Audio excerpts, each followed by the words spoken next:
एक पंजाबी गाना है, ओ दिन नहीं आने मुड़ के बेंदा सी टब्बर जुड़ के।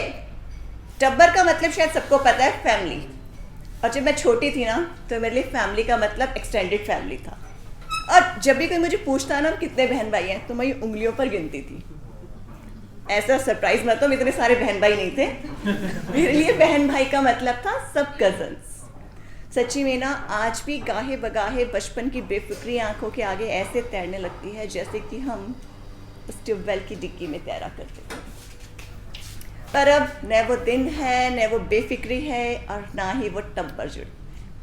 वो टब्बर जो 500 किलोमीटर का सफ़र गंगानगर से दिल्ली का सफ़र एक नॉन एसी मारुति कार में ऐसे तय करता था जैसे किसी क्रूज़ का सफ़र। और अब ढेरों हवाई जहाज़, ट्रेन और लग्जरी कार के बाद भी ना, वो टब्बर नहीं जुड़ता। ऐसा नहीं है कि हम लोग मिलना नहीं चाहते हैं, बस कुछ की मजबूरी है, कुछ की लाचारी। किसी को नौकरी की फिक्र है तो कोई व्यापारी, कोई बच्चों की पढ़ाई की फिक्र में है तो कोई उनकी शादी की सोच में डूबा है। जैसे वो फ्रिज में रखी चॉकलेट कुछ रखने और निकालने के दरमियान ही ख़त्म हो जाती है ना, ठीक वैसे ही बेफिक्री भी जीवन में कुछ पाने की दौड़ में कहीं गुम हो गई।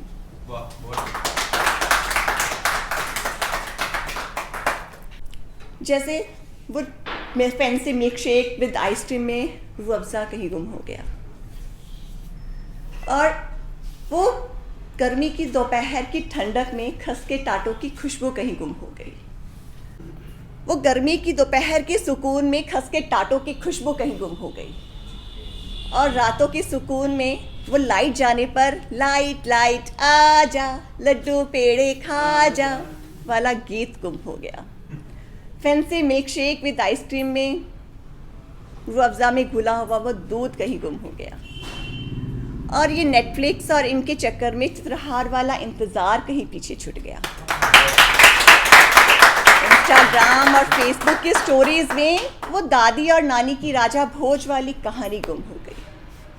चीज़ें बेशक पहले से बेहतरीन है, लेकिन फिर भी आज भी वो पिज़्ज़ा के पिघलते चीज़ में तंदूर की रोटी पर पिघलते सफ़ेद मक्खन को याद करती हूँ, ग्रीक योगर्ट में रिड़के वाली छाछ को, और हर स्वीट डिश में दादी के चूरमे की मिठास को याद करती हूँ। पर वो दिन नहीं आने जो हाथ से मुट्ठी से रेत की तरह फिसल गए। आते हैं तो रह रह के याद, वो आधे हाथ से पूरे फाल से तोलती का। वो लाख की दुकान पर रंग बिरंगे लाख में मनपसंद नगीने जड़कर रंग बिरंगी चूड़ियाँ बनाती, नए नवेली भाभी की कांच की चूड़ियों की खनक, चने भूनती बेबे की भट्टी की तपिश, और हर व्रत और त्योहार में कथा सुनाती पंडितायन दादी। छोटा सा शहर था पर रिश्ते भरे थे।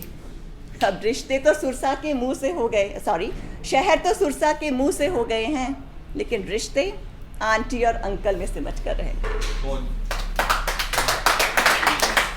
गर्मी की छुट्टियां अब भी आती हैं, लेकिन वो टब्बर नहीं जुड़ता। सर्दी का अवकाश भी आता है, लेकिन वो कढ़ाई भरकर लड्डू नहीं बनते। सच में अब वो न दिन है न वो बेफिक्री है। Thank you so much.